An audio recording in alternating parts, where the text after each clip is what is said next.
साथ रीना सिंह जी वकील जुड़ गई हैं इस पर बातचीत के लिए। रीना सिंह जी, हिंदू पक्ष इस पूरे फैसले को अपने लिए बहुत बड़ी जीत मान रहा है। जिस तरह से इलाहाबाद हाईकोर्ट ने ये फैसला सुनाया कि ये पूरा मामला जो है वो आगे सुनवाई योग्य है, आप इसे कैसे देख रही हैं और किस आधार पर ये फैसला सुनाया गया?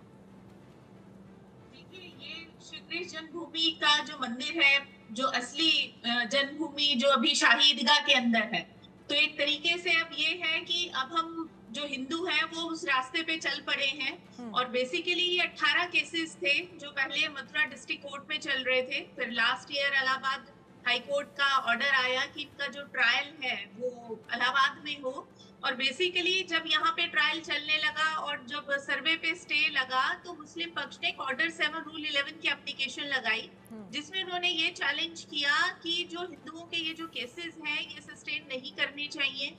क्योंकि जो ये जन्मभूमि का जो विवाद है ये लगभग 500 साल से चल रहा है। तो उनका ये कहना था कि वक्फ एक्ट है, प्लेसेस ऑफ वर्शिप एक्ट है, कि इसके अंतर्गत अब ये मामले 500 साल के बाद आप किस लिए डाल रहे हैं। उस चीज को लेकर के लगभग 6 महीने कोर्ट के अंदर बहस चली और सभी पक्षों ने अपनी जो दलीलें थी, एविडेंसेस थी, वो रखे कि क्यों हमारा वाद मजबूत है। तो आज ये जो फैसला आया है ये अपने आप में इस चीज को, एक तो मयंक जैन जी ने स्पष्ट रूप से बोला, हालांकि अभी एक जो रिटन ऑर्डर है वो आना बाकी है, कि जो वक्फ एक्ट है वो लागू नहीं होता, क्योंकि वक्फ बोर्ड ने भी 7-11 की एप्लीकेशन लगाई थी और ये कहा था कि ये जो प्रेमाइसेस है शाही ईदगाह की, जिसके ऊपर जहां पे भगवान श्री कृष्ण का मूल गर्भगृह है, कि ये वक्फ की प्रॉपर्टी है। तो उस चीज को लेकर के भी हिंदुओं ने बहुत तथ्य रखे, बहुत एक लीगल पर्सपेक्टिव से, कि ये वक्फ की प्रॉपर्टी नहीं है। आज जो फैसला आया उसमें ये क्लियर कर दिया ऑनरेबल हाई कोर्ट ने कि जो वक्फ एक्ट है वो एप्लीकेबल नहीं होता, वक्फ की प्रॉपर्टी नहीं है, हालांकि मैटर ऑफ ट्रायल होगा आगे। दूसरा, प्लेसेस ऑफ वर्शिप एक्ट 1991 में जब बाबरी विध्वंस हुआ था, उसके बाद प्लेसेस ऑफ वर्शिप एक्ट जब आया था, फिर अयोध्या जन्मभूमि का भी जो केस था उसमें भी ये था कि जो प्लेसेस ऑफ वर्शिप एक्ट नहीं एप्लीकेबल होता, वही चीज आज इलाहाबाद उच्च न्यायालय ने कृष्ण जन्मभूमि को लेकर के भी कहा कि जो प्लेसेस ऑफ वर्शिप एक्ट है वो यहाँ पे एप्लीकेबल नहीं होता है, क्योंकि यहाँ पे एक सबसे बड़ी जो देखने वाली बात थी कि जो रिलीजियस कैरेक्टर, कि जो प्लेसेस ऑफ वर्शिप एक्ट है वो रिलीजियस कैरेक्टर को डिफाइन नहीं करता, कि पर यहाँ पे अब जो अगर शाही ईदगाह को बैक साइड से भी देखते हैं तो वहां पे भी उसमें मंदिर के चिन्ह है, जब एंटर करते हैं तो योग माया का मंदिर है। तो ऐसे बहुत सारी ऐसी चीजें हैं जो एविडेंसेस जो हिंदू पक्ष ने रखे, और फिर जो पहले केस लॉज थे, जो अयोध्या का था, जो ज्ञानवापी का ऑर्डर आया दिसंबर में इलाहाबाद न्यायालय से, वो भी एक बहुत बड़ा लैंडमार्क डिसीजन रहा, कि जिससे अब आगे का जो कृष्ण जन्मभूमि का जो रास्ता है वो बहुत आसान। रीना सिंह जी, क्योंकि आप ज्ञानवापी का जिक्र कर रही हैं, आप अयोध्या का जिक्र कर रही हैं, मैं समझना चाहूंगी जो मथुरा का मामला है वो इन दोनों मामलों से कितना अलग है? देखिए, ज्ञानवापी में और अयोध्या का अगर हम कंपेयर करते हैं तो तीनों केसेस बिल्कुल अलग हैं। बाबरी मस्जिद में क्या था कि बाबरी में वहां पे नमाज नहीं पढ़ी जाती थी, यहाँ पे अभी शाही ईदगाह मथुरा में नमाज पढ़ी जाती है, ज्ञानवापी में जो मस्जिद का जो परिसर है वहां पे नमाज पढ़ी जाती है। हालांकि जो तथ्य है, अगर हम मथुरा को लेकर के देखें तो 1968 में दोनों पक्षों के बीच में समझौता हुआ था, उसको लेकर के भी आज न्यायालय ने कहा कि भाई जो हिंदुओं का जो पक्ष है वो एक वाद के लायक है। और देखिए, अगर हम लीगैलिटी की बात करें तो अयोध्या का जो मामला है वो बिल्कुल अलग है, ज्ञानवापी और मथुरा का थोड़ा सा सिमिलर है, क्योंकि उसपे जो पोजेशन है, अभी कब्जा है, वो मुस्लिम पक्ष का है। बाबरी विध्वंस हुआ, वो कैसे हुआ, रामलल्ला वहां पे प्रकट हुए थे, वो हम सभी जानते हैं। तो उस चीज को लेकर के मामला भी विचाराधीन है न्यायालय के समक्ष, तो इसमें बहुत ज्यादा तथ्यों को लेकर के बोलना वो भी सही नहीं रहेगा। बिल्कुल। और इसके साथ ही आप जो हिंदू पक्ष की 18 याचिकाएं हैं उन पर इलाहाबाद हाईकोर्ट सब पर एक साथ सुनवाई जो है वो करेगा। ये 18 याचिकाएं किन किन मामलों को लेकर हैं, ये भी मैं आपसे समझना चाहूंगी सर।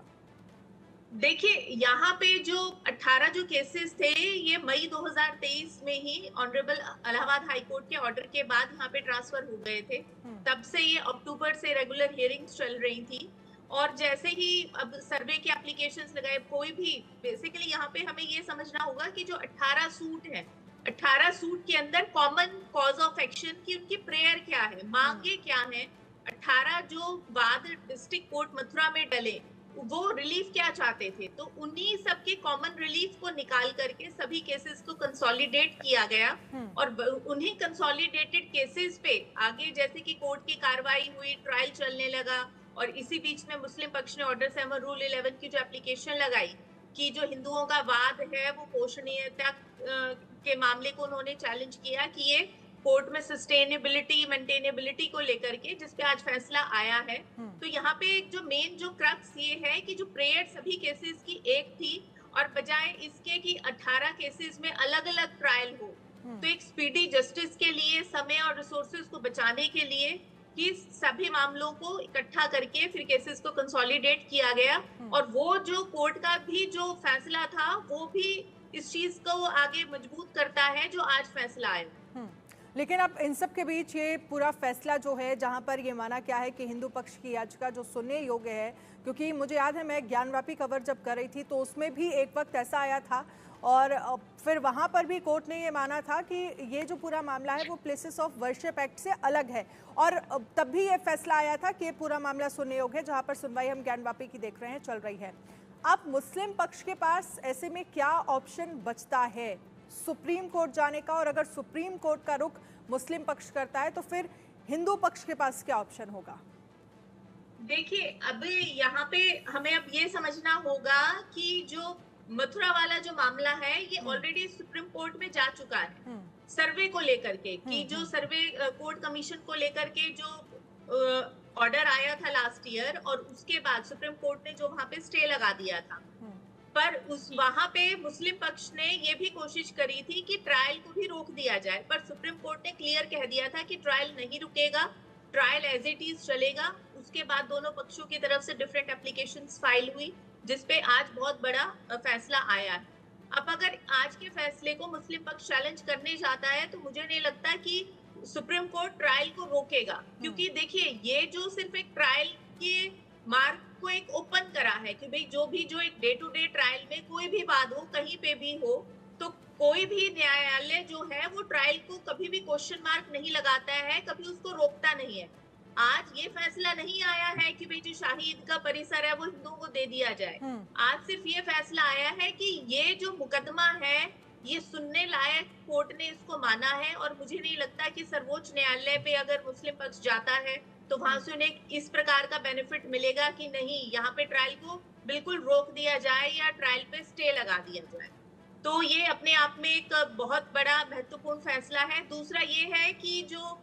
मथुरा का जो शाही ईदगाह है वो एएसआई प्रॉपर्टी है और एएसआई प्रॉपर्टी पे वैसे भी एएसआई संरक्षित प्रॉपर्टी पे places of worship act applicable नहीं होता। एएसआई जो एक संगठन है वो आजादी से पहले का बना हुआ है और इसमें हमने जब आर्ग्यूमेंट्स हो रहे थे 7-11 के तो हमने ऐसे बहुत तथ्य माननीय न्यायालय के सामने रखे जिन्हें उन्होंने माना और आज हिंदुओं के पक्ष में ये फैसला आया। चलिए, बहुत बहुत शुक्रिया रीना जी हमारे साथ जुड़ने के लिए। अजीत हमारे साथ जुड़े, आपका भी बहुत बहुत